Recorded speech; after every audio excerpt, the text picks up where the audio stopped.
What's going on, everybody? Welcome back to Second Avenue Podcast. I'm your host, Jonathan Linares. I'm your other host, Elijah Venencia.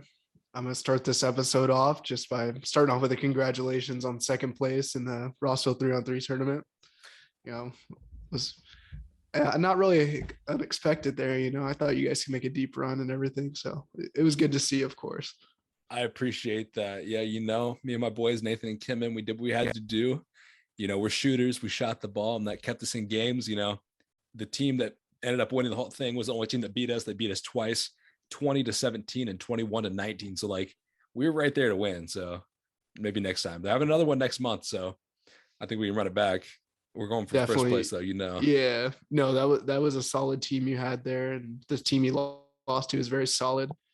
Oh, yeah. I mean, bring it up. Demon. Yeah. 6'6". He was dunking like crazy. Nothing you do about that. He was jumping out the gym. Yeah. I mean, to let the audience know, Jonathan should have had a 3-point crowd too, but man sold that. I sold. I like to think of myself as a clutch shooter, and I think that does hold true in games. But in the 3-point contest, I fumbled the bag to, give context here on what was happening. In the 3-point contest, I made it to the championship round, and, shout out to B. Cross. He was one of the other people, and then my boy Nathan. Nathan started off with the leading score, and on the last rack, I needed 4 points to tie him to go to a shootout. And I made my first shot, missed my next two, made my fourth one, and I had the money ball left with 2 points I needed to tie. And man, I sold. I missed it. I looked at him in the crowd. I paused. I don't think that was a mistake, because that was kind of almost like a cocky, like Larry Bird type, like I'm a, whatever. But yeah, I was kind of disappointed I missed that shot.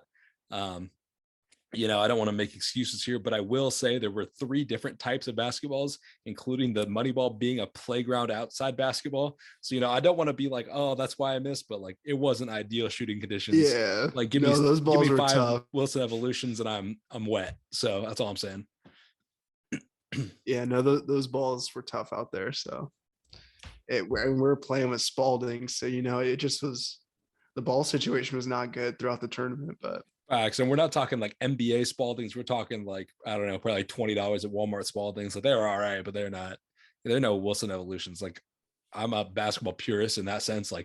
Give me a Wilson Evolution all day. That's the best basketball there is. Definitely.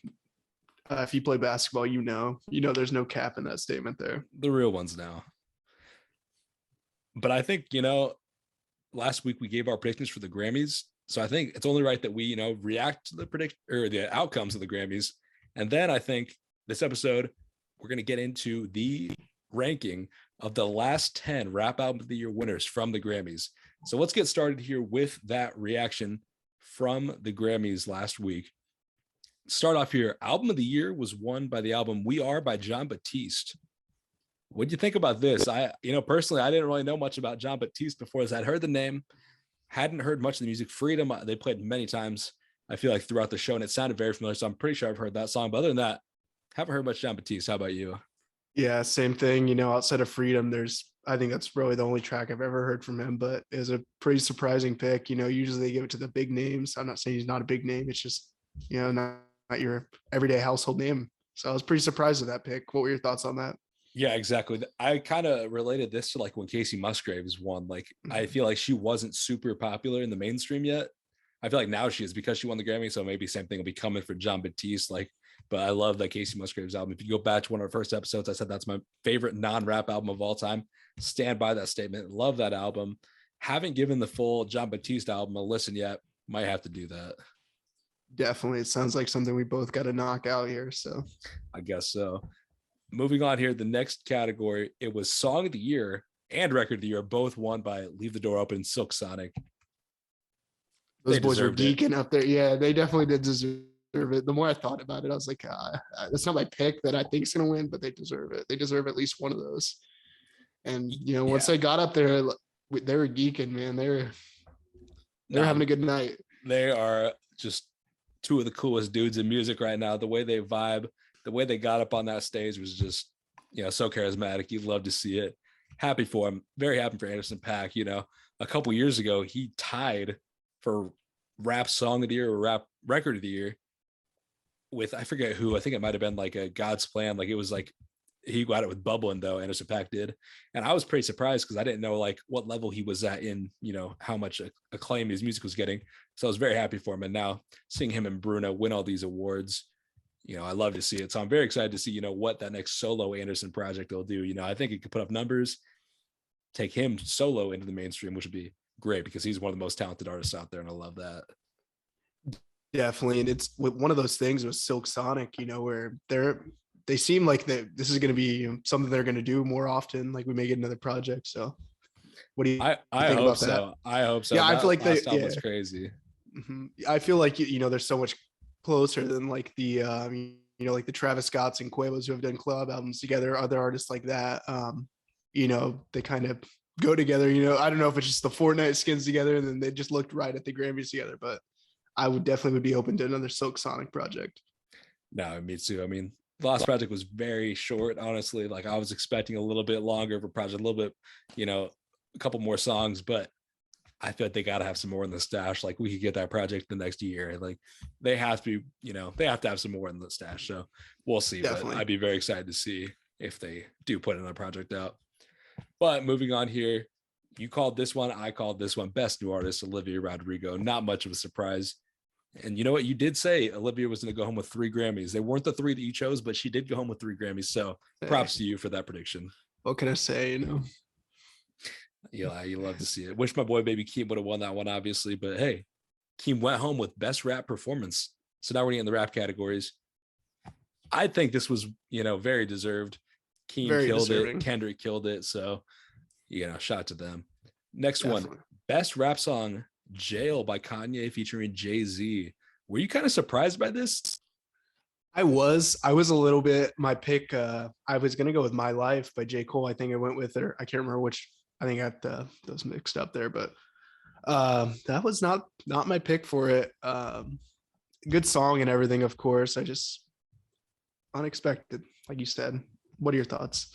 Yeah, I mean, I do enjoy the song a lot. Like, it was so great to have that reunion of Kanye and Jay-Z on track. It's been a while since we've had that. But I was pretty surprised. Like, I do think it's a great song, but I thought there were better options in this category. But, I'm pretty happy for them overall. And it was pretty cool that this, in fact, does tie them for 24 Grammy wins all time. So I thought that was pretty cool what they did together. So they're, moving up the ranks together. Definitely. Yeah, he got his Grammy, of course. So he got a couple of them. Facts. That's a little foreshadowing because the next one we're talking about here is Best Melodic Rap Performance, Hurricane with Kanye, The Weeknd, and Lil Baby. Not my pick. Pretty good song though. Can't yeah, I don't think I picked this during the episode, but I went back and listened to it. I was like, God, The Weeknd fucking killed it on this, great melody with that throughout the whole song, honestly. And not my pick, like you said, but still a great song, deserving of the Grammy. Yeah, this was one thing I meant to say last episode, but I didn't. And I was kind of thinking about, I think they did a pretty good job of having strong nominations this year. Like, I feel like in some years they kind of have like a couple odd ones that you're like, why is that nominated? Like, that doesn't belong here. Or they're just like super popular, but not really that good. I felt like this year there was pretty strong nominations. Like, I was like, I'd be happy if that won. I'd be fine with that. Like, there wasn't one where I'd be like, I don't want that to win. Like, I was, I would be content with everything. Yeah. I'm pretty content with all the winners. So definitely. But for Rap Album of the Year, I feel like if anything else won, you would be pretty upset. It would have been very unexpected to me if anything else other than Call Me If You Get Lost won Rap Album of the Year. I think you're right on that. I mean, this was the big standout for me, obviously. I would have been happy for J. Cole. It's pretty crazy to me. J. Cole only has 1 Grammy. Doesn't that just seem like a lie? It does. Yeah, it doesn't seem right. Maybe this next project he's dropping this year will get a Rap Album of the Year. And I mean, it's obviously not all about Grammys, but it's just like, I don't know, like that's just something that people look at to measure a career. And J. Cole, his career to me has been larger than 1 Grammy. You know what I mean? And it's not even his own. It's off a lot with 21. So it's kind of like, when's J. Cole's solo Grammy going to come in? Like, who knows? Well, and that was my thing, with my J. Cole hot take last week is like, every time J. Cole's had a big project, when he had For Your Eyes Only, arguably his best project, he was dropping in the same year that Kanye had The Life of Pablo, and then Kendrick dropped Damn right at the beginning of 2017 there. So, I mean, it's kind of like, he's always been just like in between, just such great albums and such, great everything. He's right up there contending with them, but I mean, it's a thing where you can argue where the other people are bigger than him at the time. Yeah, like I don't think he's, the biggest rapper out. Like he's definitely up there, but yeah, I just think he should have a little bit more recognition awards wise than he gets. Definitely. Maybe you'll have a nice back half of his career here. We'll see what happens. I hope so. But that leads us into today's topic. We did our recap of the Grammys. Now we want to get into our ranking of the last 10 winners of Best Rap Album at the Grammys. So just to refresh your memory, let's go through here, running from 2013 to 2022. In 2013, the winner was Drake with Take Care. 2014, Macklemore and Ryan Lewis with The Heist. 2015, Eminem with the Marshall Mathers LP2. 2016, Kendrick Lamar with To Pimp a Butterfly. 2017, Chance the Rapper with Coloring Book. 2018, Kendrick Lamar with Damn. 2019, Cardi B with Invasion of Privacy. 2020, Tyler the Creator with Igor. 2021, Nas with King's Disease. And 2022, of course, with Tyler the Creator, Call Me If You Get Lost. Let's get started here. We're going to go from 10 to 1, obviously. I'm going to say, he's going to say his 10. I'll say my 10. We'll talk about it. Then we'll just keep going. So start us off here. What was your number 10 choice? Number 10 here for me, I had Invasion of Privacy. A lot of respect to Cardi B. It's a good project. She's competing with some top dogs. But my only bone to pick with this is that was Trav's Grammy to lose for that. Yeah, that's, that is something I almost said for this episode, we should do album that got snubbed the most for the last 10 years. I like that. I thought that would have been good too, but I didn't want to be a hater too much. I was like, okay, let's just focus on the good. I mean, although, putting something at 10 is kind of being a hater, but it's obviously an award winner. I mean, you got to rank them somewhere. Yeah, exactly. Anyway, I'm not mad at that. I feel like to me, there's like sections almost like the bottom 3 here, not to, give much away, but the bottom 3 go together for me. And then I'm way more a fan of the next 7. You're going to hate one of my picks. I know it's coming, but I know what it is. I already know what it is. Anyway, at number 10, I actually went with The Heist by Macklemore. I feel like, for your same reasoning that Cardi beat out Travis, I mean, this beat out everybody. So if you're going to use that logic, Macklemore should be 10 because he beat out Kendrick. No, that wasn't my Kanye, logic there. That was just Drake. going off what I would listen to, I'm not saying Macklemore. Yeah. I'm not saying he had the worst album of the year, of course, but he was competing with some legends there. Yeah, this is like, I mean, I hate to say it, but like the least deserved Grammy in this bunch, I would say. Obviously, he was doing numbers like with Thrift Shop and songs like that. Can't Hold Us. I feel like that song's kind of still played. That one has, held up better than Thrift Shop, I would say, definitely. But I got to give a special shout out to the song Wings off of this Macklemore album. I used to love this song in like 9th grade, I think is when this came out. I was in high school, just, listening to this on the way to school, on the way to wherever. Loved it. My boy, Nate Allison, he actually had a story. I don't know where he heard this. Like he said that the kids that survived the Sandy Hook school shooting are the ones that sing the chorus of the song Wings by Macklemore. And that was one of those things, like when you're a kid, I feel like sometimes you just believe everything. And that's maybe what happened to him. But our friends, we were like, Nate, like, no way. Like you were, no way. Like, that is the biggest cap I've ever heard. That is definitely not true. Like, it's just not true. And it's obviously not true. We fact checked it. Not true. But yeah, I did love that song. So, and obviously that story, every time I hear it, I think of that story. So yeah, it's so crazy to think about like the age difference between the two of us. Cause like this album makes me think of fucking 5th grade where you're in high school. That is crazy. Like, yeah, I remember having a Thrift Shop on my fucking iPod. Like, that's crazy. Like, I don't know. Now, especially, we seem way more close in age. But even like, I don't know. Like, we didn't seem that far apart in age. Like when this was like actually happening. Yeah. But now it's like, oh my God, like we were. But now it's like, oh, we're close again. So I don't know. It is crazy though. Moving on to the 9th selection here for me. I had the Marshall Mathers LP. Too, of course. It's my least favorite Grammy-winning rap album of the year from Eminem. It's not a bad album by any means. I just feel like there's not very memorable tracks off of it. I don't ever go back and listen to this album if I'm going to go through Eminem's discography. I also have Marshall Mathers LP2 at number 9. To me, I don't know, like it's just an okay Eminem album. Like there's nothing I go back to at all there, honestly. There were some good hits on it like during that time, but I feel like nothing's really like held up that well. Like nobody's really bumping anything off that album anymore. So that's why I had to put it at that spot. But I do have one trivia question related to this winner. Eminem has 6 Rap Album of the Year Grammys. Kanye has 4, and 3 artists are tied with 2 wins for Rap Album of the Year. Can you name the 3? Oh, fuck. I'm going to say Jay-Z. No. No. Okay.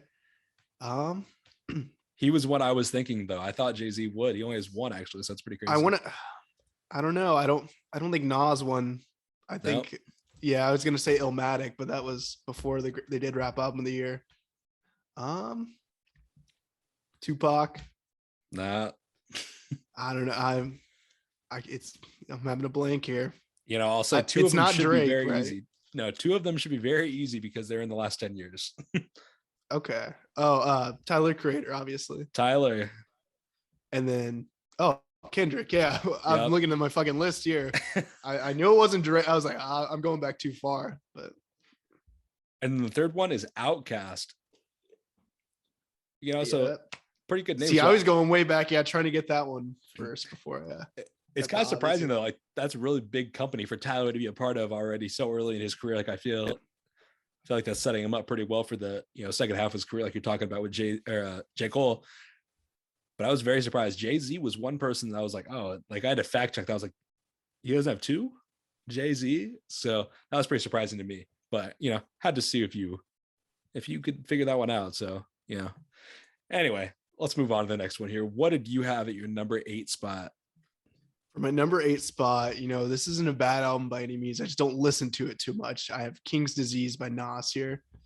This was a solid enough project for being in the latter half of his career. A very great project. It's like what, fucking 25 years away from Illmatic. Not a bad one. It's just I kind of did this a little bit off personal preference, and I just don't listen to the album too much. There is one that is climbing your ranks here that shocks me. At number 8, I went Invasion of Privacy by Cardi B. This is one that I think has held up pretty well. Cardi B put up hits. I'm maybe not personally listening to it too much, but I'm not really listening to either of the other 2. So I think I'm content with it at my number 8 spot. Like it's solid to me. Like you said, it kind of snubs some, great albums. I thought Daytona, especially, like I would have loved Push to get a Grammy. But yeah, pretty good album. Has the hits. Let's move on here to your number 7. If it's not what I hope it is, I might. All right. I'm getting it off here. So okay. Number 7, I have The Highest by Macklemore and Ryan Lewis. My argument, at the time, it did beat out some great albums. Maybe not deserving of winning the Grammy that year, but I mean, it's got Thrift Shop, Can't Hold Us, like you said, Wings. I mean, it's still banging. Last night I was at a party, I was listening to Thrift Shop. Like, I feel like that one has tracks that are more prevalent in pretty much everyone's listening, I guess. Man, I don't know. That's tough. I could not tell you any party I've ever been at that they're playing Thrift Shop by Macklemore. I mean, I think that says a lot about the party you were at last night. No offense. It was it was a hit though. I mean, yeah. I know you're not on that one. Yeah, I know you're not the best on aux, Boy, stop. All right, whatever. Yeah, you got me on that one. I'm not even gonna clap back on that one because you have the right until I beat you in an aux battle. Oh yeah, I gotta say whatever you want. I don't bring it up too much, over the episodes or personally even, but when I gotta get those shots in every once in a while. Man, you threw a stray at me on the Instagram DMs this week, so I'm not even ready for that one. You're just out here throwing them, but I'll let you do it until I beat you. So anyway, we gotta have I'm just trying to motivate you. I know we gotta have another one soon. Shout out to the Mamba, shout out to Kobe Bean. Kobe would take take that personally, like MJ would. I got chip on my shoulder. Yeah, maybe I'm poking the bear here. I'm in the lab with these aux battles. I'm thinking for the next one, it's gonna be a clean sweep. That's all I'm saying. I'm gonna be like Silk Sonic at the Grammys. Okay. We'll see what happens. But that leads me into my number 7. I went with King's Disease by Nas here. Pretty good album, just not necessarily the one I'm bumping the most. Very strong album. Like you said, later in his career, he's been very good for so long. So it's great to see, him finally get some Grammy love. Good project, good features. There's a song there with Anderson .Paak I love. Keep going back to Silk Sonic, but love that song. I kind of was going through this album again today or yesterday when I was like, doing my ranking, and I was like, I do enjoy that song. So got to add it to my playlist for the month. And, excited to have that one back in the rotation. But there's some other good songs on there. It's kind of cool to see Nas work with some of the more up and coming artists like Fabio Foreign in 2019 or 2020, whichever year it came out. Pretty cool. So, and Don Toliver, he's on there. So I enjoyed seeing the collabs between somebody that's such a veteran in the game like Nas with these up and comers. Definitely. And it's so crazy to think about. He was in the game before Jay, before Kanye. Like he is one of the oldest rappers in the game, and he's still killing it. Yeah, it's should be the framework for any up and coming rapper. Like that's the longevity you want to have. So gotta admire that. All right, moving on to my number 6 choice here. I don't know how you're gonna feel about this. I have I think a solid enough reason for it, but I have Igor at number 6 here. Oh yeah, see, I got a reaction on him if you're watching on YouTube. My thing is, it's a great project and everything. It's just, I don't really consider it too much of a rap album. It's my thing with it. That's why I have some of these other albums ahead of it. Yeah, I think that's fair. I'll give you that. That is definitely fair. I thought you were going to drop another one low here, which I think I have one lower than you'll think. So I thought we were going to be on the same on that. But Igor, obviously I don't have it this low. And I agree, it's not a rap album, but I'm going with what the Grammys classified it as. And I'm taking these albums for what they are according to the Grammys. And, you'll see where it belongs on my list. But I love this album. Like, I'll get more into it when I place it somewhere, but I understand why you put it where you did. Okay, yeah. See, I'm glad I could walk you off that ledge. But you had a reaction to that. All right, moving on to my number 6 spot. I have "Damn" by Kendrick Lamar. This is a good project. All these projects are good. Like, there's a reason they're rap album of the year winners. But to me, it's not Kendrick's best project, not his second best project. But in that same vein, it would be many artists' best project. It's a great album. I enjoy it a lot, but I just enjoy some of these others a little bit more. And the other ones are a little bit more my rotation or have a little bit more spot in my heart, a little bit bigger, you know what I mean? So it's a great album. I enjoy it. But it's, 6 is not a bad spot. Yeah, 10, so, no, that's the point I'm going to make is 1 through 6 was a lot harder than 7 through 10. Like, this is where, we're getting very, very thin margins on these.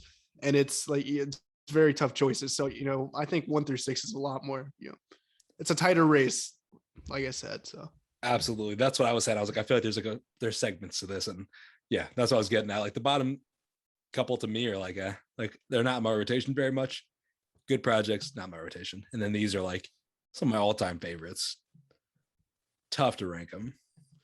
All right, moving on to my 5th choice here. We were pretty close on this one. We haven't had too many picks that have been too close, and hearing a few picks. So I had "Damn" here. Not my favorite Kendrick project, of course. But I mean, nonetheless, it was a huge project. It furthered the success from Pimp a Butterfly and Good Kid, Mad City. That 3-album run for him was insane. From Good Kid, Mad City, Pimp a Butterfly to "Damn." That's got to be right up there with the Graduation Trilogy and Drake's 2011 to 2015 run for me. What are your thoughts on that? I definitely agree. I think it's, one of the best 3-album runs there's ever been. What about Untitled and Mastered? I don't include that either, but gotta give some love to Untitled and Mastered. Like that. Yeah, no, I was throwaways, and it's still some of the best songs of his career, debatably. Some of the best songs of the year they dropped. Like, I love those songs still. He's one of the few artists, where the throwaway tracks are still can come into something like that. So Facts. Just gotta appreciate those. I love those songs. But I like that, a little bit higher than where I had it, just barely. But that leads me to my number 5 choice. This might surprise you. At number 5, I have Coloring Book by Chance the Rapper. That's very surprising for me that I would have Coloring Book higher than you would. Yeah, it's really close between my 5 and 4 here. Like, I think the top 3 are like set for me. Just it's just about the order, like it's segments, like I said. Like it was 7, 8, 9, and 10 are one segment, and then 4, 5, and 6 are in one segment, and the top 3 are a different segment. And they're all pretty close within their segments. But yeah, Coloring Book to me, obviously, it's a very great project. I love it. People say like albums change their life, or people say Kid Cudi saved their life. This album changed my life. Like without this album, like I don't know who I am. So I gotta show some love for it. But I just don't find myself going back to it. And there's recency bias with some of these ones up top, which hate to say it, but that's obviously something that's gonna play a factor. But yeah, had to go with Chance at 5. Love the project though. Moving on to my number 4 choice here. We have Call Me If You Get Lost by Tyler. Continued his impressive discography he has. I loved the marketing for this album. It was perfect. Coming from a marketing major, I loved all the stuff, Bleacher Report, all these other sites were doing with the little license and everything. It was just overall a great project, rap album of the year from this year. A track that stood out though, the track with Young Boy on it. I love that. I would never put those two together like on a song, but they killed it together. I also have Call Me If You Get Lost at number 4. So that we're back in unison here. Great project. So I'm glad we can both talk about it at once here. To me, the big soundtrack is Sweet. I Thought You Wanted to Dance. Like, I love that song. I love Brent Fanta Hughes kills it. That's such a great track. It's one of those songs that's super long. Enjoy it, every second of it. So that's one of my favorites. But you're talking about the feature with Youngboy. The one that got me was the 42 Doug feature on Lemonhead. Like that song goes so hard. 42 Doug, like I'm not really bumping him on, his own, but with Tyler, he was crazy. He's like, I loved it. I love 42 Doug. That's one of my that's like one of my. I don't really listen to like too much. I'd say quote unquote gangster rap, but that's one of my guys when it comes to that. Respect. I maybe need to give some more of his songs a listen. Like I've never really like been super into him, but I love that feature.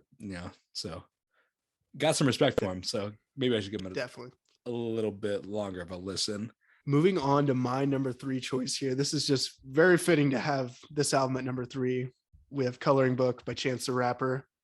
I feel like this really set the bar for Chance the Rapper. And, even though he's kind of drawn under that bar since just had such a great feature list, like at the time for me, I was just when did that come out? 2016, right? Yep. I was a freshman in high school. I didn't really bang it too much at the time, but over time it's definitely crept up in my discography, and I've got listened to a lot more tracks over time. So maybe a little bit of recency bias from me here, but that is my number 3. I respect that. Obviously, I got love for it. Put down a little bit lower on my list, but can definitely not knock you for putting it where you did. I love this project. We talk about like the age difference. Like it's so crazy for you to be like, yeah, that was when I was a freshman in high school, because like it came out when I was graduating, like the week I graduated high school. And then I feel like it was just like what everybody was bumping like my freshman year of college. So like it's so crazy. Like my freshman year of college versus your freshman year of high school. Like that's our memories to it. So it's like, yeah, they didn't have like crazy. Yeah, they didn't have like Spotify Wraps and everything, but obviously, you're a freshman in high school, your music taste is not going to be at its peak. Mine was pretty rough at the time. So fair enough. But yeah, I feel like No Problem was just like the anthem to every college party for a minute there. Broccoli, Closer by the Chainsmokers, sadly, and No Problem. Like that was in rotation to every party. And, obviously I loved it. And I feel like everybody, at least in my friend group, and then, kind of maybe even a little bit excited. They were like, oh, he's like the Chance guy. I was probably wearing merch like 4 days a week.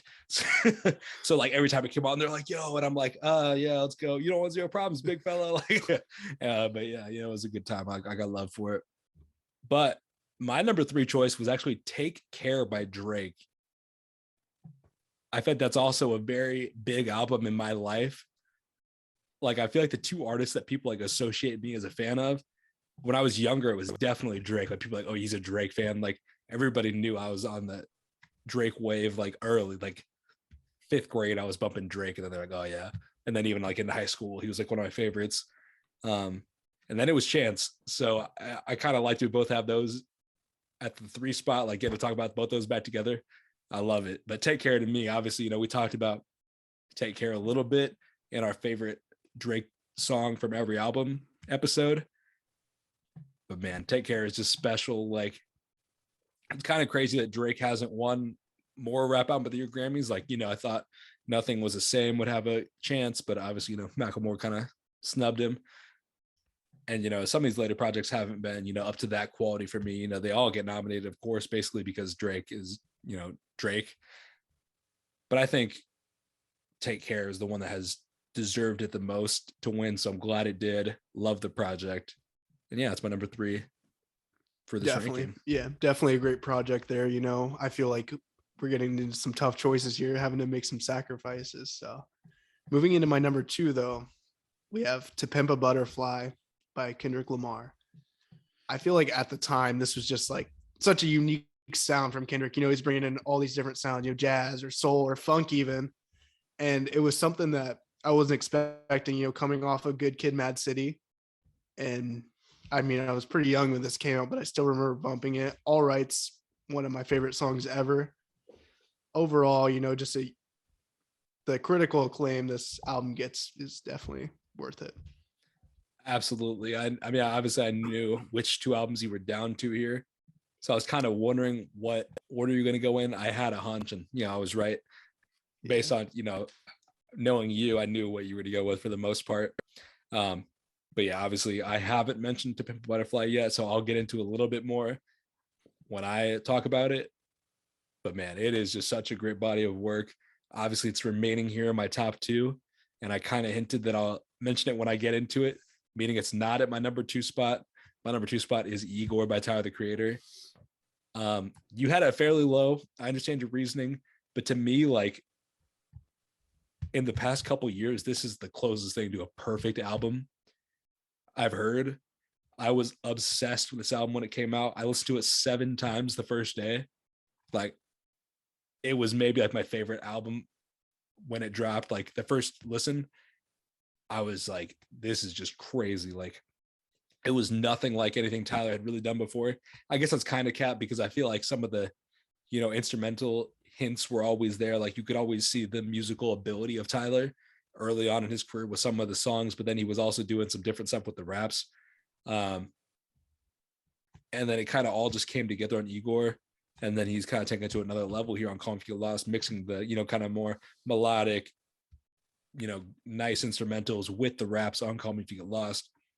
But Igor just, has such a great narrative, has a great sound, very unique. And I just love it. Like, to me, it's one of the best albums of all time, one of the classics of our generation. I think a couple, it was like one of the first episodes you said Astroworld's the last classic to drop. Mm-hmm. And I was like, oh, I don't know. Now that I've had time to think about it, Igor is definitely a classic that came out after that. There might be more, but Igor is definitely the most recent classic, like off the top of my head. But yeah, Igor to me is just like such a special project. So much love for this album. Definitely, I mean, you made some great points there. I can't argue with that at all. Like I said, 1 through, I feel like, I'm getting a little flack here from you for having it at 6, but I feel like I said, 1 through 6 is just razor tight. No, I'm right there with you. And obviously I understand your reasoning. Like I've said multiple times. I also don't consider it a rap album. Like, I'm going off what the Grammys said. The Grammys classified this as rap album of the year.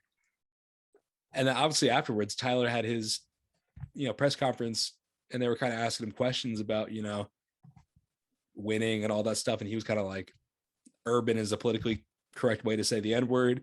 He was like, they kind of just want to throw people in this category. Like, they want to make any black person a rapper, basically. Like, this is not a rap album. Like, this should have been out for pop album of the year or album of the year. Like, to me, this is deserving of album of the year. Like, that's what the level we're talking about, of course, with this project. But obviously the Grammys just, haven't shown much love to the rap category.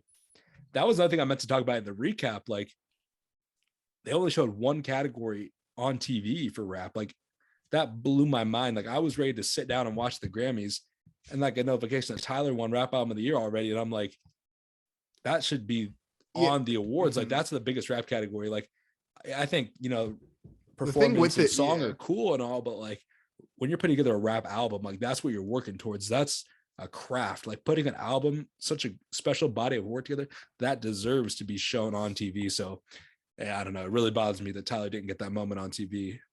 The thing with it too is like rap is it's the most popular genre in music currently, you know, not to say of all time or anything, but you know, and like there's so many rappers like Tyler that are kind of dipping into that pop lane even more now. So I mean, it's just I don't know.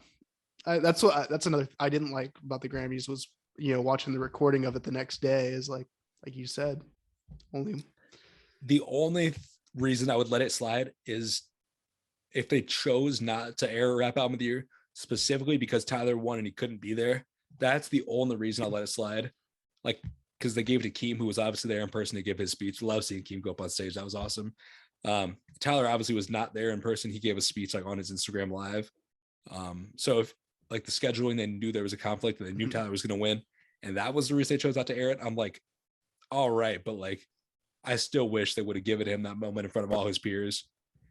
And like, that's what I loved when Tyler won for Igor. Like in his acceptance speech, he was like, I don't know if I'm ever getting up here again. Like, let me have my minute, basically. Had his mom on stage with him. Like, it was awesome. It was like such a great moment. Like, I was so excited for him because I thought he was going to get that moment again with Call Me If You Get Lost. Would have been awesome to have him and DJ Drama, you know, whoever else they wanted to bring on stage. Would have been a great moment. So it was kind of like upsetting to not see that moment. I'm sure, you know, Tyler's just happy he won. You know, he's whatever, but I would have loved to see it, honestly. And I loved his acceptance speech. You know, he kind of gave a couple digs at DJ Khaled, you know, talking about, you know, obviously DJ Khaled had his whole little like weird cryptic video a couple years ago when Igor dropped, and then Khaled dropped his album the same week, and then Igor went #1. He's like, Khaled says, you know, I make real music. It's called You Hear It. It's called good music. It's called In the Barbershop. They're listening to it, you know, whatever. Not no mysterious music.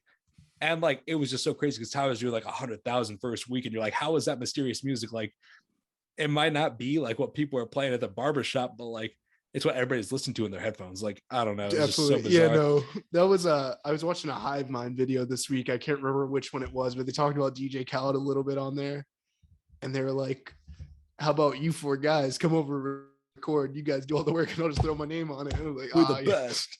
It's like, I don't know. It's so easy to poke fun at DJ Khaled. Like, I mean, I'm not trying to knock the guy. Like, he's obviously had a good career, but it's like, I don't know. Like, I just don't like that he talks about other, like Tyler specifically, in the way he does.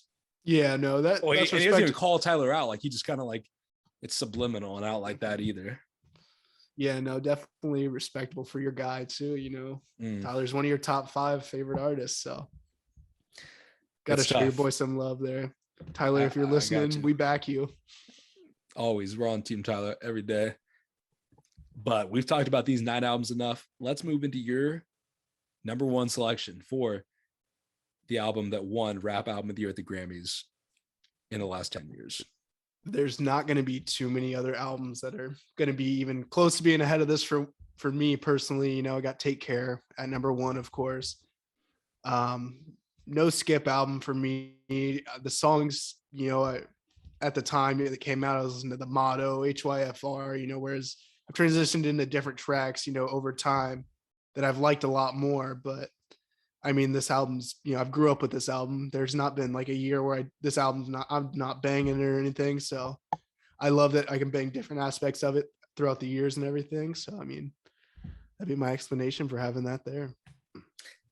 You know, I got love for this album. Cannot knock that at all. I'm right there with you. Like, it's one of those albums that's always going to be in rotation, like at least part of it. Like, there's a song for every mood, basically, a song for every occasion, every vibe you're on. So yeah, I definitely think that's a great choice and like the best album Drake's ever put out. Such a Definitely, good body of work, like special. so yeah, such a great body of work, and like it is still like prevalent in so many other people's, what they listen to and everything. I am on all these music stories for people. I've always seen, a Drake track on there here and there, especially from Take Care, one of his best album, not one of, my fault. Facts. But I'll move here into my number one choice. Obviously, the only one I haven't mentioned, To Pimp a Butterfly by Kendrick Lamar. I feel like this is just such a great album. Like all the songs on their own are so good, but when you put it together, I mean, it's just such a special album. Such, like you kind of mentioned the production, like that neo soul type production was just crazy. Like I love it. To me, Wesley's Theory is like one of the best intros of all time. Like Yes. it just brings you into this world that Kendrick's creating. The music is so good. The raps are so good. Like, and that's just like shows you why Kendrick is, to me, one of the best rappers ever and definitely the best of our generation. So, I mean, it's just crazy to me. It's a great project. I mean, there's so many other great songs. Like, obviously, I feel like you have the hits with All Right, King Kunta even, and you have the deep cuts like How Much a Dollar Cost. I mean, and then I listened to Mortal Man last night when I was like thinking about ranking, and then I was like, this is number one. Like, there's nothing else that could touch this right now. Like, Mortal Man to close it. The rap verses are crazy. And then you get into that little like conversation with Tupac and the whole like reason why it's named To Pimp a Butterfly. And you're like, man, this is crazy. It's great. So yeah, to me, it's like as close to a perfect album as you can have. Definitely such a great project. All these albums were great. They're deserving winners of Rap Album of the Year. And I think, you topped it off perfectly. You said it perfectly with To Pimp a Butterfly being right at the top, is my number two, but not a lot out, it's tough to beat Drake out for me, but like you said, the body of work with this is just phenomenal. Respect. Like, yeah, I got love for Drake, but it's Kendrick. I got one funny story about that actually, about the Drake and Kendrick. I was talking about earlier, like the two artists that people are like, you're a big fan of them, Drake and Kendrick, or Drake and Chance. When I was in high school, we had a thing called Project Citizen, and we had to kind of like take a look at a social issue in the community, like specifically in the high school. I think it was just generally in the community, but we chose to focus on the high school. And they kind of gave some examples like, oh, you can do this or that. Like, I don't know. Hoopson's weird because it's not like homelessness, like isn't like a big thing. Like, I don't know what really like social issues there are here. Like, it's kind of like its own little bubble. So we went with high school graduation rate. And so my group, I wrote a letter to Obama, like an email, I think. And I got a reply like after the project was due, but our teacher still like bumped up our grades. Like, that's crazy. And obviously it's like, is it really from Obama or is it like from somebody on his staff? From like, the administration. I mean, either way, it was pretty cool. But the way I like ended the email, this was like almost the test to see if it was actually Obama. Mm-hmm. A couple like months before I sent the email, he was doing an interview and they were talking about Drake versus Kendrick, and he was Team Kendrick. And at that time, I was Team Drake. This is after To Pimp a Butterfly 2. Like, I loved it, but it's one of those albums that's really grown on me like over the years. But I was big on Team Drake still because, like, that was before views even. So it was like peak Drake. Like, Drake was just in his bag all the time. So I was Team Drake, especially in high school. Like, I'm not really like, I'm just like listening to music. I'm not really like delving into it too much. So anyway, and the end of the email, I was like, obviously I started like, oh, hey, this is what we're doing. This is what we're talking about. Graduation rate. Like, do you have any, what are you doing to help? Anyway, then I ended it. I was like, also, I saw you said Kendrick is better than Drake, or Kendrick would beat Drake in a rap battle. I'm Team Drake. Like, why are you saying Kendrick? Whatever. In the response, they talked about, high school graduation, all that. They didn't talk about the Kendrick versus Drake. So I was very upset. And that makes me believe that it probably was just somebody on his staff. Like, obviously, who knows if Obama would have done either, but if he would have responded to that part, if it was actually him responding, could have been, highly doubt it, but it could have been, I guess, with very, very small chance. But then the funny part was like the newspaper interviewed me and my group, and my boy Noah, he was like, yeah, he was really mad that he didn't reply to the part about Kendrick versus Drake. And they put that in the paper. They were like, Linares was discouraged that President Obama did not respond. I was like, oh my God, like, it was pretty funny. Like, I love that they put that detail in there now, though. Definitely fitting, of course. And that is a really great story. Moving on to some releases this week, we had a lot of great album releases. It's definitely something I was getting excited. I was excited to get into on Thursday night. Uh, for the albums, we had Vince Staples, Fabio Foreign, Sid, Young Lean, Omar Apollo, Coily Ray, Billy Woods, Tom the Mailman, and 42 Doug and SG's collab tape. Let's get into the albums this week. What were your thoughts?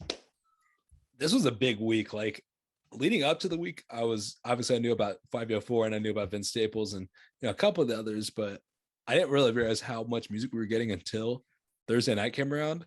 Obviously, Vince Staples got my first listen. Then I gave 504 a little listen. I didn't get through all 504, and I'm gonna be honest. And then I listened to some of Young Lean as well. I really want to listen to the Omar Apollo project as well as the Billy Woods and Tom the Mailman projects. I've been hearing a lot of good things about Billy Woods. Pretty underground. I could absolutely be wrong on this, but I think he's a member of Arm and Hammer, which is a group that is him and Elucid, I think is the other guy's name. They had a really good project produced by The Alchemist that came out last year. One of my favorite songs of the year was on there, Falling Out of the Sky with Earl Sweatshirt. So I do want to hear that project because both, I don't know which one's which in that group, but they're both pretty solid. But we got to get in this Vince Staples. You were kind of asking me, you were wanting me to guess what your favorite song on this Vince Staples project was. I've been thinking. I got three. I have a top three personally.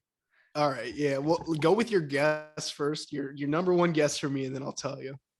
My number one guess for you is Lemonade. It is not. No, that was I liked all the tracks. We'll get into our thoughts on the album overall, but East Point Prayer. Mama's Boy. You're going Mama's Boy. Yeah, I had Mama's Boy, and my reasoning for it, this is like any track that mentions dark window tint that just gasses me up driving around. If you don't know me or you don't know my car, I got the dark tint on there, the 5% limo tint there. So yeah, I love a little good I love a good tint bar. And when he said, I ride around with Ray Charles tint, that was just a bar, and I was like, that did it for me. That is a bar. That's a bar that only Vince will give you. But try to guess what my favorite is. I have three that are in my favorites right now, and we'll see if you get any one of the three. This was one of my other favorite tracks on the project here, but my guess for you is When Sparks Fly. That is correct. That's number one. There we go. It's When Sparks Fly, Lemonade, and The Blues. I think those are my top three favorites right now. Obviously, as I give it more listens, I think that could change, but I think When Sparks Fly is just like crazy. I love any song with a good little like vocal sample like that. Great song. So yeah, that's my number one. That I was gonna guess it for you, but I didn't want to give it away that it was my choice. So yeah, I didn't guess it, and I didn't think this would be your favorite. I thought it could, but yeah, I feel like that's like a total me song. Like I don't know what makes it a me song, but it's just like the vocal sample, the good raps. Like that's one of the things that stood out to me the most was the production. Like Vince is going to come with just great production. He can work with just about anybody he wants. Obviously got love for DJ Quick on the track. DJ Quick, that was awesome. Kenny Beats has production credit on one of the songs later on. I forget which one. And obviously a lot of other great producers worked on this project. But yeah, it just was a great project. I don't know where I would put it like in my Vince Staples ranking. I think it's really good. I got love for some of these other ones. So only time will tell where it ends up, but it's great. I'm just enjoying it right now. Yeah, no, overall on the project, he absolutely killed it. I think this probably hops right into the front runner for me for my favorite album of the year so far. He absolutely killed it with this. Yeah, there's not much to be said on this. He absolutely killed it. Yeah, that's what's up. I didn't know. I was kind of thinking about that. I don't want to give much away, but I was like, okay, I got a couple that I'm like, those are like close fighting for like my top album of the year so far. I think this is up there with them. So we'll see how it all shakes out at the end of the year. But yeah, it was a great project.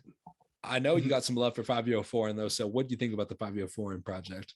I liked it. It was everything I wanted from a 504 project. Like you said, you had listened to a little bit of it. I feel like with these drill artists, you're not going to go through and be able to listen through it, all the songs at once and everything. It's not, the album's not catered towards that. The other day or last night, I had a road trip. It's about an hour and a half drive. On the way, I think this perfectly explains it. On the way there, I was listening to Vince Staples. On the way back, keep myself up, I was listening to Fabio Foreign. So I mean, I like a little hype track on the way back. So that's I feel what like that's that almost album backwards. Like I'm trying to get hype on the way there and chill on the way back, but I do understand it was a little bit later at night. You weren't trying to fall asleep, so I get why you went with the hype at the end. But I'm the exact opposite. Yeah, no, like when we left the other night, we had left Bloomington at what we got back at 3 a.m, or Yeah, it was late. Yeah, I first song I listened to like a little Dirk song. I was like, I gotta get the I'm veins up. pumping, and Nick got Nick up, and he was like, oh yeah, this is how we're riding back. I was like, all right. No, that's good because I just like I made one big playlist. And I just shuffled it on the ride back, but there were definitely some chill vibes on there, especially late. Like I love like some Weekends, some Frank, like Brent Fias. Like that's the vibes I'm on late at night. Um, but yeah, the hype is definitely a good way to keep yourself up, especially if it's like something the words to. You just vibe and like time just flies. Just a good vibe. Um, but yeah, I do like your point about drill artists and 5 especially not necessarily being album artists. Like they're just good songs, like just a collection of songs, almost more than an album. At least that's how I take that.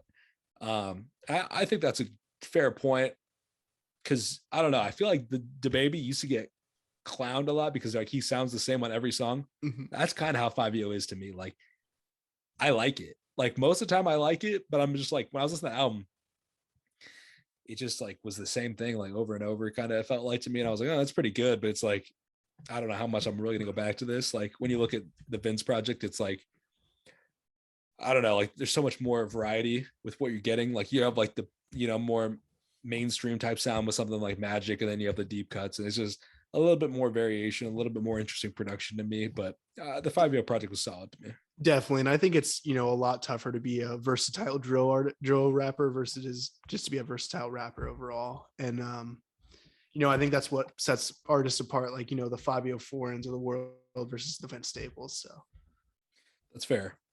But obviously, we got a lot of good albums here. I want to give some more of these a listen. But I was also listening to a lot of these singles that dropped. I mean, this wasn't on Thursday night, Friday morning, whatever. But Pusha T featuring Jay-Z, that was killed it. crazy. Yeah, I That love was that. I love crazy. that track. I was, kind of shocked to see those two on a track together in 2022. Like it was cool. I was very happy. They killed it. Pusha T had some cool flows on it. I loved it. Production was obviously always great. You're gonna get that with a Pusha T song. Another song where the production is just coming in right. IDK Taco, produced by K Tronada. Anybody who knows me knows I'm probably biased for IDK now. I got the no label merch on right now, but I think no bias. This song slaps. Like you cannot Yeah, deny this song definitely. is a Yeah, definitely vibe. a slapper. Like there's no bias needed for this track here. I really liked what he did with that one. But yeah, such a great track. IDK was like running different polls, trying to see which song the fans wanted more between Taco and a song called Breathe. I personally voted for Breathe. Like that song was a little bit more like laid back type singing vibes, but Taco goes crazy in its own right. Like both are great. So I was going to be happy to get either one. And I'm sure Breathe is going to be coming soon. So I'm ready for that one to drop. But man, Taco's crazy. I'm going to be enjoying this one for a minute. Definitely. Moving on to some other tracks or some other singles we got from this week. We had one from Lil Baby, one from Jack Harlow. We had one from Bia featuring J. Cole. And then we also had one from Schoolboy Q. To talk on we'll get into the Harlow one, of course. But people are calling J. Cole British. They're saying he's a British rapper now. I thought he killed the feature once again. But what were your thoughts on that? Yeah, I actually love that song. Hearing J. Cole hit that English accent was just great. I just loved it. Like I didn't, the only song I know from Bia is Whole Lot of Money. So I didn't know what level she's on really. So, but to hear her with J. Cole was like crazy. They had great charisma on the track. Loved it. Yet another feature J. Cole is killing. Yeah, I mean, you were talking about it, Drake or not Drake, J. Cole being one of the hottest artists out, the hottest artist out, you said. killing everything he touches. And I'm right there with you on this track. Like, it was crazy. So I think that just kind of adds a little more validity to what you were saying. Like, it was great. Definitely. To get into the Jack Harlow track here a little bit, he had the second largest opening day ever in terms of streaming. He had over 10 million streams in the first 24 hours. What are your thoughts on that? What are your thoughts on the track as well? I saw that stat and I was like, that was crazy. I was trying to find out what number one was. I didn't get a clear answer. I believe it was the new Harry Styles track that came out a couple weeks ago or last week or whatever. Have not heard that song yet. Harry Styles is, he's all right though. So might have to give that one a listen, but I think it was the biggest. Could absolutely be wrong on that because it doesn't, I feel like that wasn't get that much hype.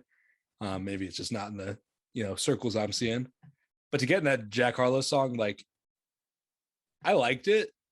It's obviously so hyped. Like, it was one of the songs that you knew was going to do numbers because of how much hype there is about it on TikTok and all over social media. So it's not a surprise to me that it went this big. Like, I was looking on Twitter and everybody was kind of like, oh, there's bots. Like, it's definitely not this big. Like, the trolls on Twitter were going crazy because they were like, there's no reason Jack Harlow is doing that big of numbers. But then it was like, you look at the hype that this song had, like every person was excited that I heard that snippet. I was just a little bit confused by this song, honestly.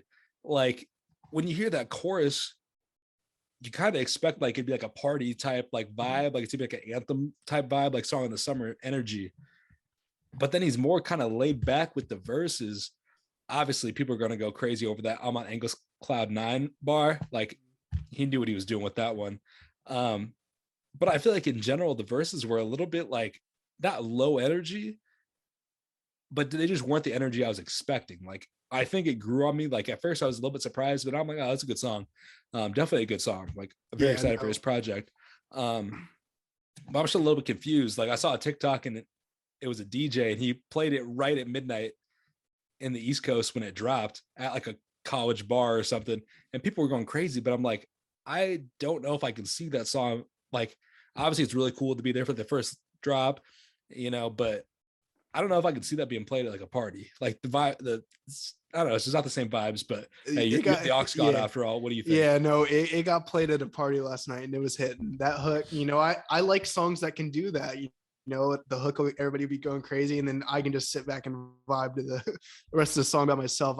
On Twitter, I was seeing, like you said, a lot of Twitter trolls were talking about it or whatever, and they were saying the verses suck. These verses are trash. I was like, I like the verses. I like the song overall. That hook is different. I was telling Mauricio last night, I was like, Jack's gonna blow up off this. He's, he was already, became a star with like songs like What's Poppin' and Tyler Hero.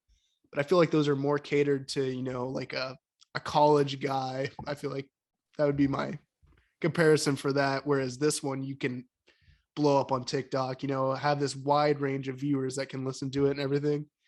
And I thought he absolutely killed it. And if this is just what a glimpse of what we're getting into with his album, he's going to have a great project.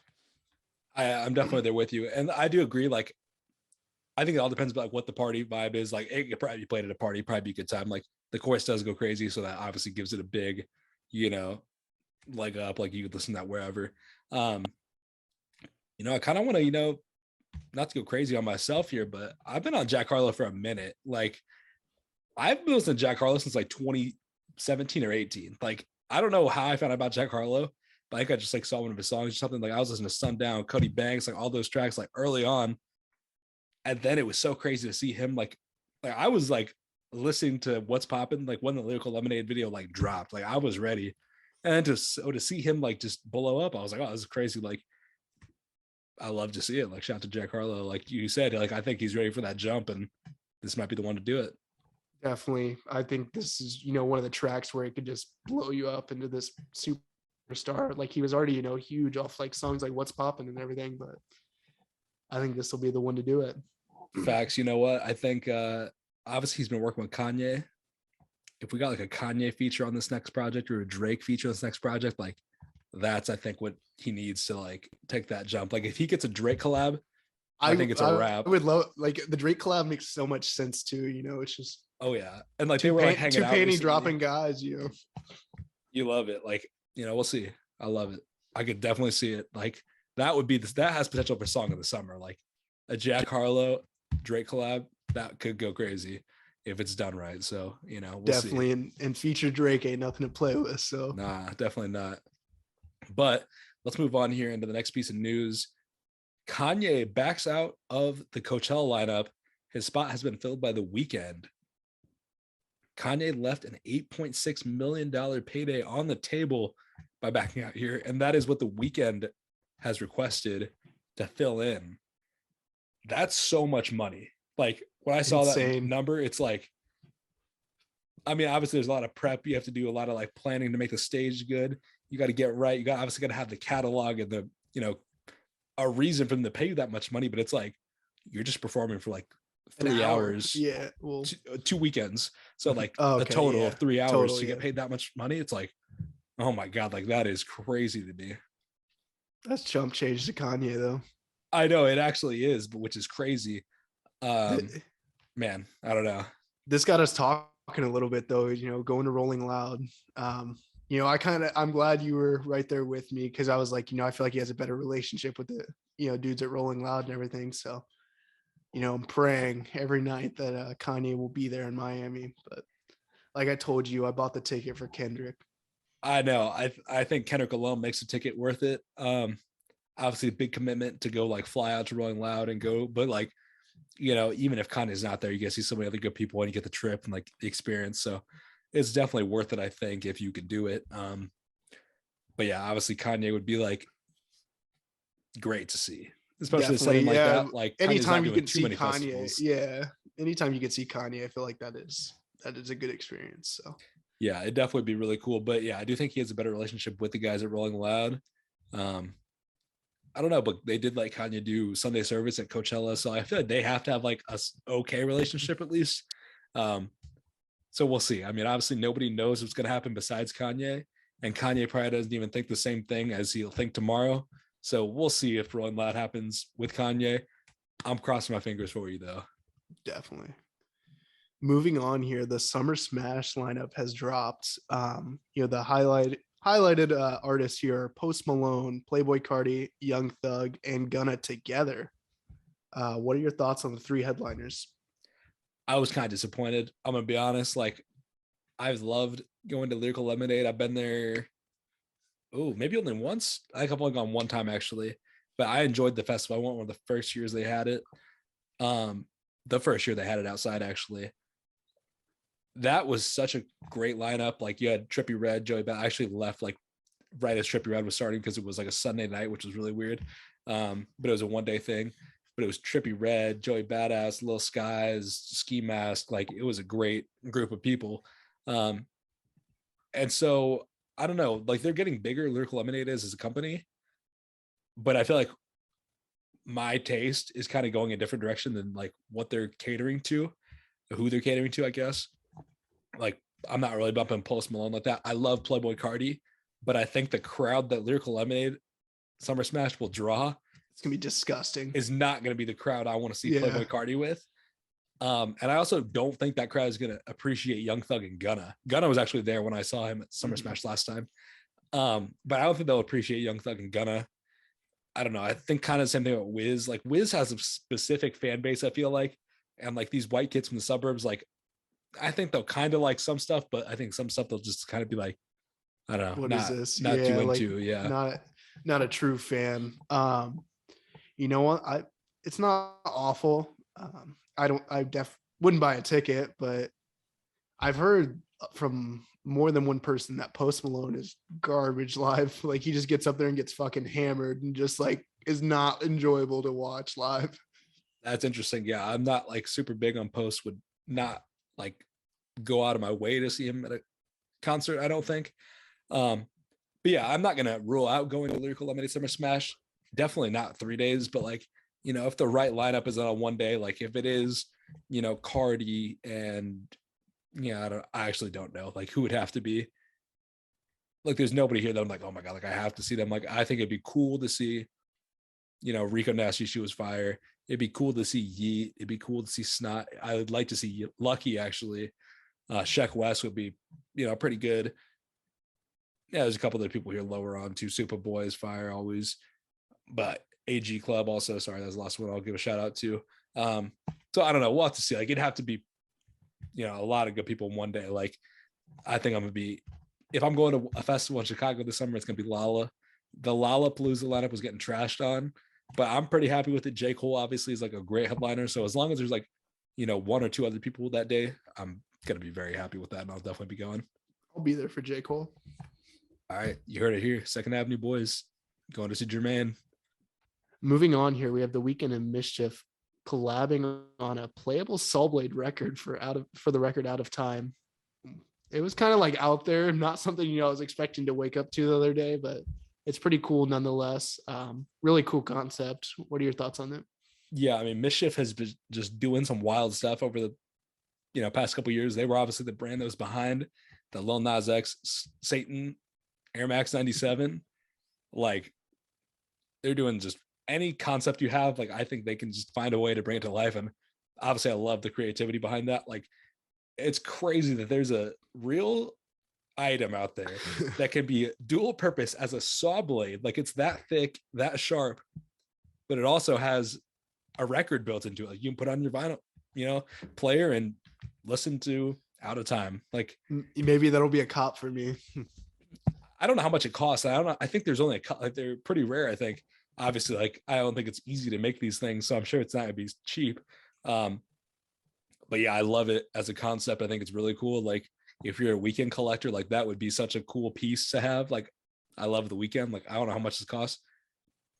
Don't think it'd be easy to get, but it would be pretty cool to have. Like also obviously don't have like a saw, so I don't have a record player. I really have no reason to have it besides as a collectible, but I wouldn't be mad to have that. Like it's pretty dope.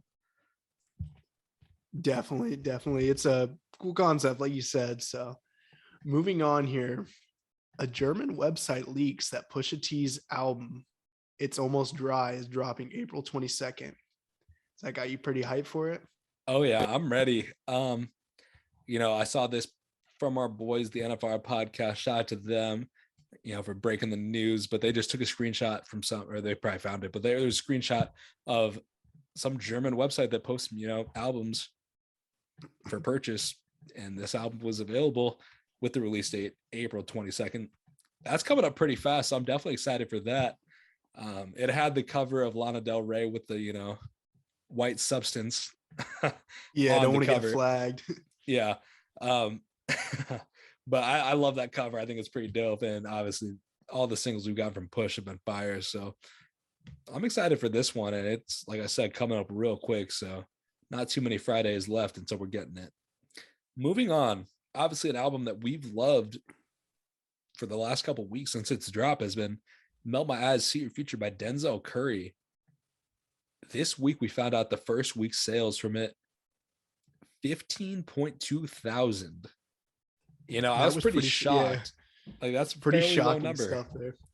That is very low, and it's not like Denzel Curry's like he's not an unpopular artist or anything. He's got some huge tracks out there and everything. So definitely pretty surprising to see, and it's definitely deserving of a lot more listens than that. What are your thoughts on it? Yeah, I mean, honestly, I was so surprised. Like you said, Denzel is not a small artist, and so to see only 15,000, you're kind of like, huh, like why? And it's a great project. It's not like it was a flop. Like the music is great. I'm just not sure why it's doing such low numbers. I actually have the Spotify pulled up here, and I was curious what song has the most streams that was not one of the lead singles, and it's actually Melt Session. Yeah, that would not have been my first guess off that. It's really close. It's close between that and Ain't No Way with Black, Rico Nasty, JD, and Josiah, as well as X-Wing. Like all those are really, really close together.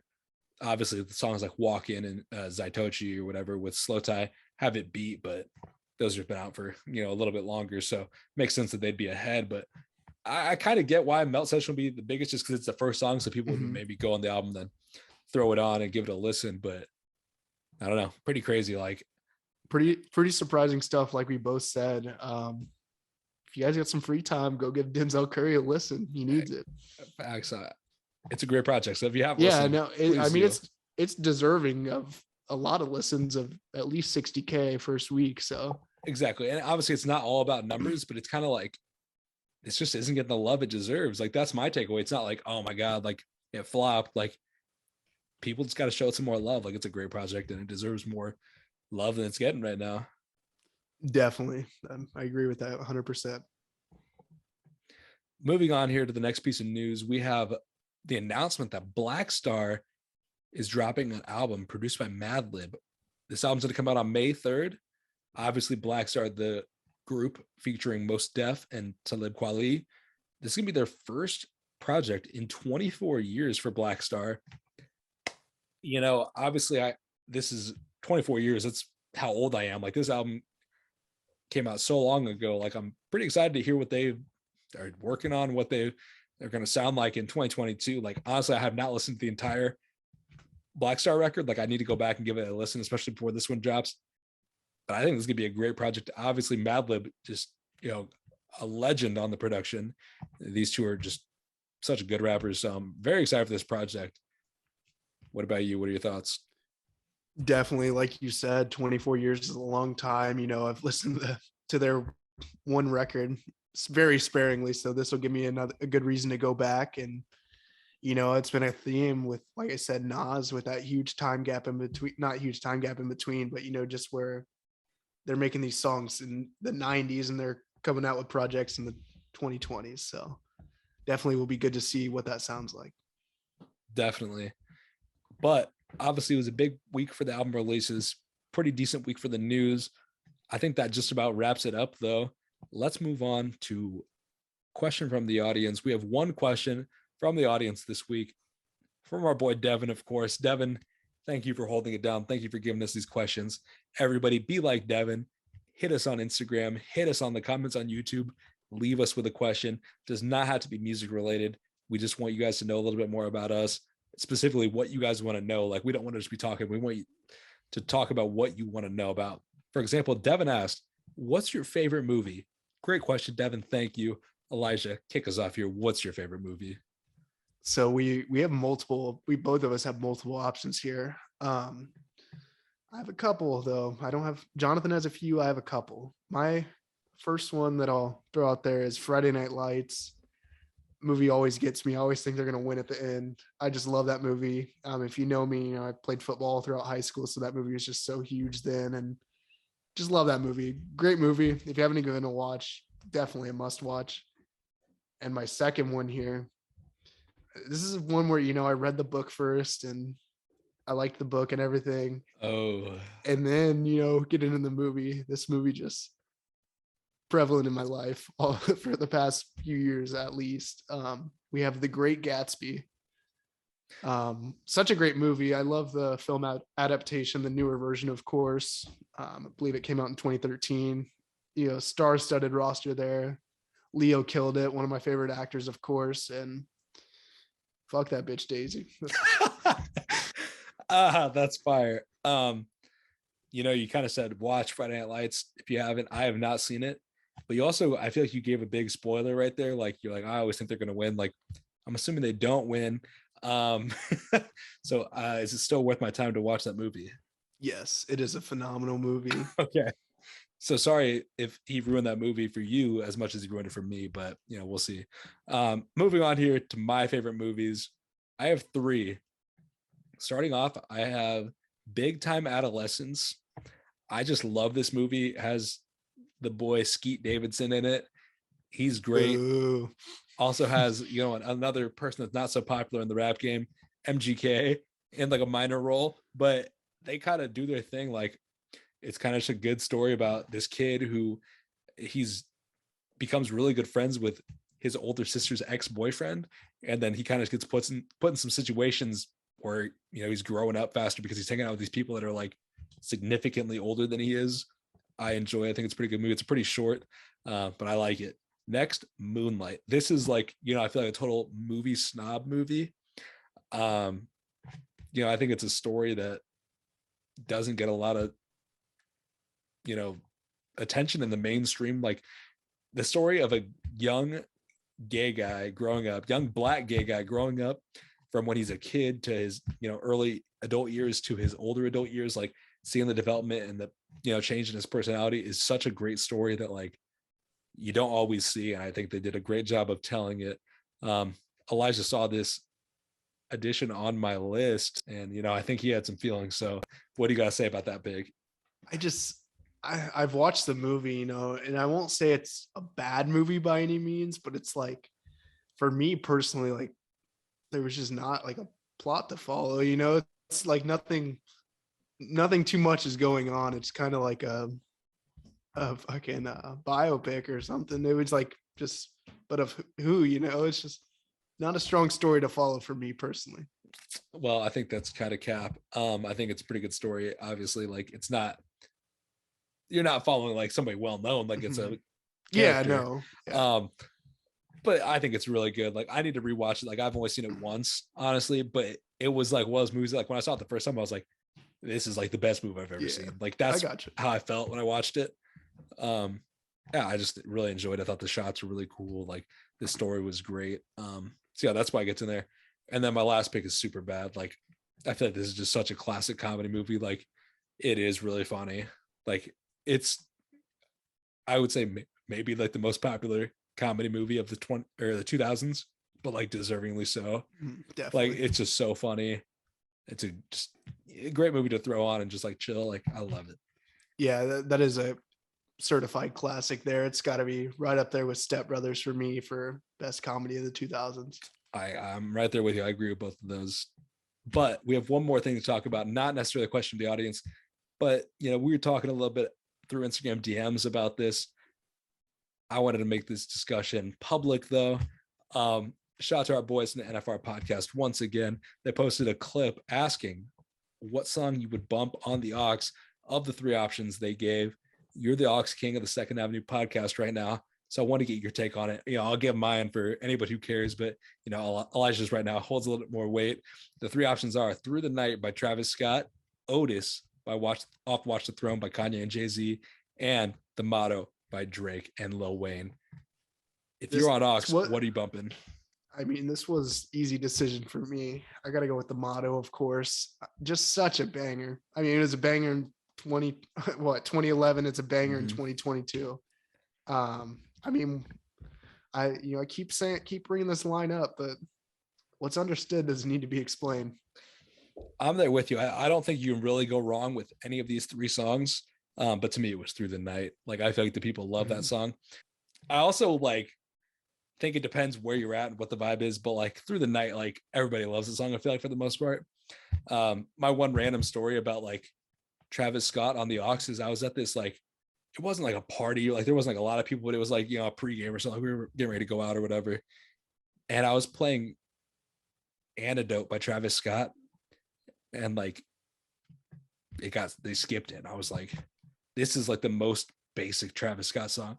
Like I was trying to cater a little bit to them, to the audience of where we were at, and they were not having it. They wanted to listen to like this like 2000s pop, and I'm like, oh, I just felt bad for those people, man. That's an L there. I said The Motto, and you sent L to me. I was just thrown off by that. And but yeah, that skipping Antidote for like in that situation is an L. Facts. Yeah, I didn't actually mean L. No, you did. He hit me with the L. I hit you with the L, and I had to ratio. It's not my pick. You ratioed me though. You ratioed me in the aux battle. I also got to give a special shout out to my boy Mitchell. I was making some emotes on Photoshop for his Twitch stream. Obviously, we did our little collab stream with him. Collab with Childish Davino coming soon, of course. But was making emotes for Mitchell, and I made him like an emote, and it was a clown emoji, and then on top it says L plus Bozo, and like I think I did a pretty decent job on it. Like it's pretty funny. Like I hope people actually use it. So yeah, go show Mitchell some love. Go sub to him and get that L plus Bozo emote because it goes pretty hard. And I spent some blood, sweat, and tears on that emoji, so I need to show love on that. So, I mean, speaking of the aux, we've had some touchy subjects throughout the episode here in the DMs this week. I think we got to run it back this next week. What are your thoughts on the second round of aux battles?